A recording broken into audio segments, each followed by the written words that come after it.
सभी को जय मसीह की। और इस डिवोशन में हम आप सभी का स्वागत करते हैं। धन्यवाद आप सभी की विश्वास योग्यता के लिए, जो प्रतिदिन परमेश्वर का वचन सुनने के लिए आप कीमती समय निकालते हैं और प्रभु का वचन सुनते हैं।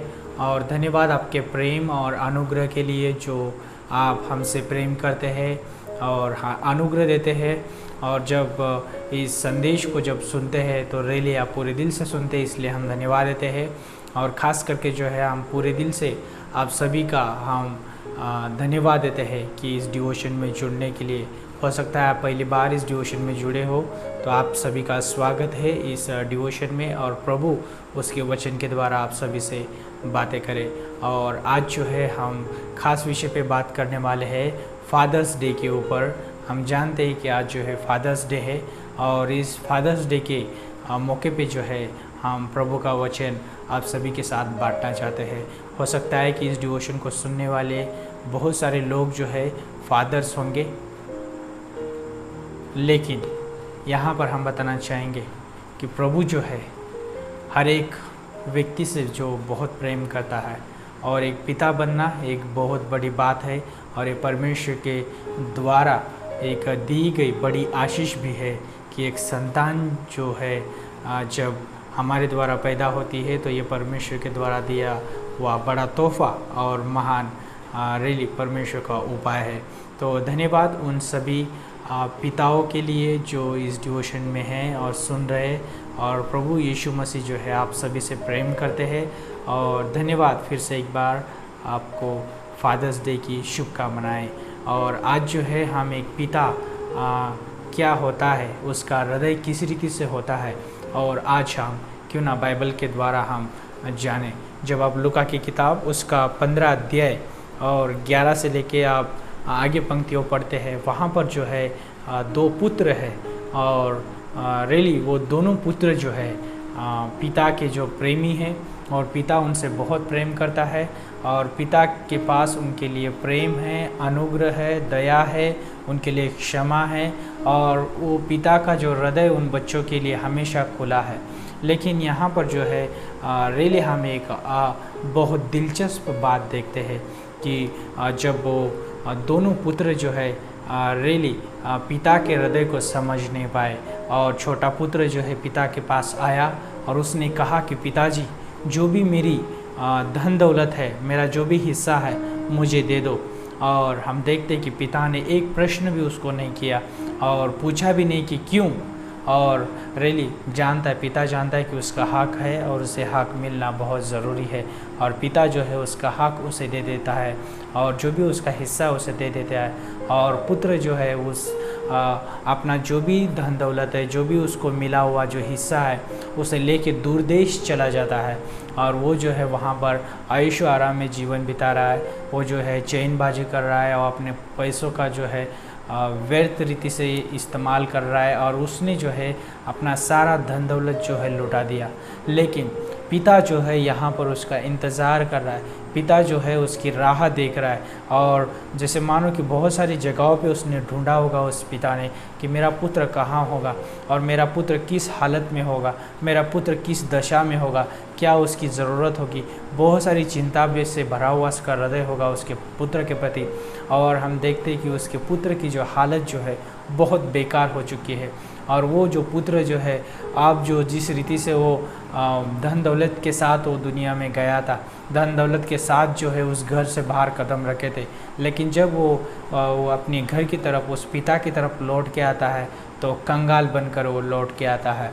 और उस पुत्र के पास कुछ भी नहीं है, उस पुत्र के पास कोई अधिकार नहीं है, उस पुत्र के पास कोई धन दौलत नहीं है, उस पुत्र के पास जो है कोई अच्छाई नहीं है।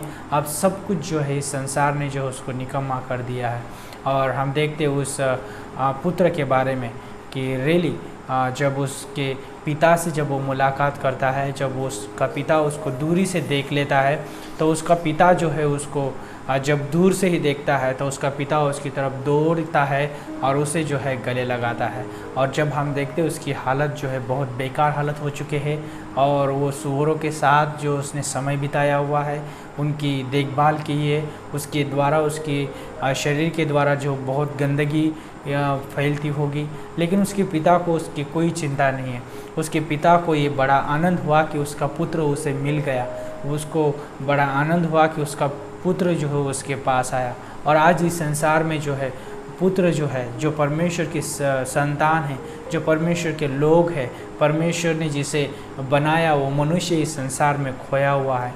और जब परमेश्वर जो है उस मनुष्य की तरफ देखता है, जब वो मनुष्य जो है परमेश्वर की तरफ लौट आता है, तो प्रभु जो है उन्हें गले लगाने के लिए, उन्हें स्वीकार करने के लिए, उन्हें जो है प्रेम देने के लिए, उन्हें अनुग्रह देने के लिए, उनको उद्धार देने के लिए, उनको कृपा देने के लिए जो परमेश्वर बहुत दौड़ के चला जाता है और रियली मनुष्य से बहुत प्रेम करता है।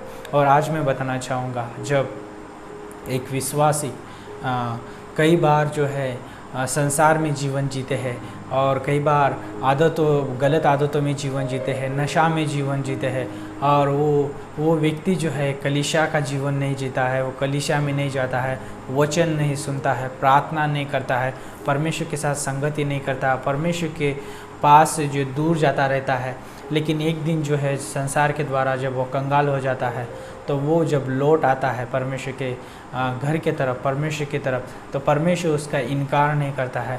परमेश्वर जो है उसे अपनी संतान का अधिकार जो उसने दिया उसे छीनता नहीं है, लेकिन परमेश्वर उसके संतान का अधिकार उसे देता है। परमेश्वर उसे प्रेम देता है, उसे अनुग्रह देता है, उसको दया देता है। क्यों देता है? क्योंकि परमेश्वर जो है बहुत प्रेमी है और वो हमारा स्वर्गीय पिता होने के नाते, हम उसकी संतान होने के नाते ये याद रखना ज़रूरी है कि हमें जो है एक पुत्र और एक पुत्री होने के नाते जो है परमेश्वर के हृदय को समझने की बहुत ज़रूरत है। और परमेश्वर का हृदय जो है प्रेम से भरा हुआ हृदय, अनुग्रह से भरा हुआ हृदय, दया से भरा हुआ हृदय, तरस से भरा हुआ हृदय है और खोजने वाला हृदय है। और जब हम उस लूका की किताब उसका 15 अध्याय में जब हमने पढ़ा, तो वहाँ पर जो है वो पिता का हृदय जो है वो अपने पुत्र को खोजने वाला हृदय था, अपने पुत्र को जो प्रेम करने वाला हृदय था। तो आज मैं इस संसार में जितने भी पिता है, जितने भी लोग हैं जो आज एक पिता का किरदार निभा रहे, उन सभी को मैं प्रोत्साहित करना चाहूँगा। अपने पुत्र के प्रति प्रेमी हृदय रखिए, दया का हृदय रखिए, कृपा का हृदय रखिए और तरस का हृदय रखिए और हमेशा क्षमा करने वाला हृदय रखिए। और कई बार जो है पुत्रों के द्वारा गलती होती है, लेकिन उन्हें क्षमा करके, उन्हें अनुग्रह देके, उन्हें सही मार्ग पे जीवन बिताने के लिए उन्हें प्रोत्साहित ज़रूर करिए।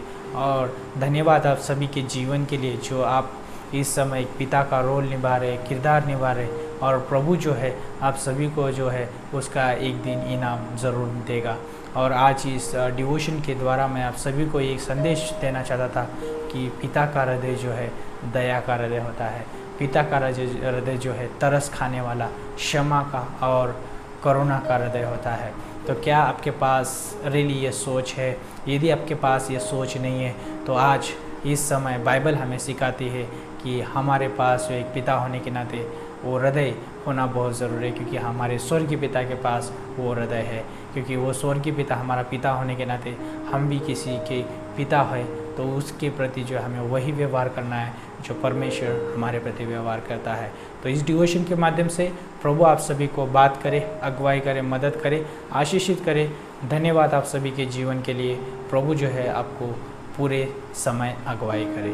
प्रभु धन्यवाद देते हैं, आपकी स्तुति, आपकी प्रशंसा करते हैं। परमेश्वर हम धन्यवाद देते हैं आपके महान बलिदान के लिए, जो आपने आपके पुत्र को जो उस क्रूस पे बलिदान किया हम सभी के लिए। प्रभु जो हमारा अधिकार खो गया था, वो अधिकार प्रभु आपके पुत्र के द्वारा आपने हमें दिया है। धन्यवाद उस बलिदान का। और प्रभु यीशु मसीह हम एक पिता होने के नाते हमें भी वो बलिदानी हृदय रखने के लिए हमें सिखाइए। परमेश्वर धन्यवाद करते हैं प्रभु, जितने आज इस डिवोशन में जितने पिता है प्रभु, हम सभी के लिए प्रार्थना करते हैं। उनके जीवन को लेके प्रभु आप उनके परिवार में, उनके हर एक तमाम कार्य में प्रभु यीशु मसीह उनके जीवन को एक गवाही के लिए इस्तेमाल करिए। प्रभु धन्यवाद देते हैं। यदि इस डिवोशन में कोई बीमार है या कोई तकलीफ समस्या से गुजर रहा है, हम उनके लिए प्रार्थना करते हैं। उन्हें छूना, चंगाई देना और सामर्थ्य देना, बल देना, और प्रभु यीशु मसीह आपके महान कार्य के लिए इस्तेमाल करना। धन्यवाद करते प्रभु। आगे का समय आपके हाथों में सौंपते। प्रार्थना प्रभु यीशु मसीह के नाम से हम मांगते हैं, आमीन। सबको जय मसीह की।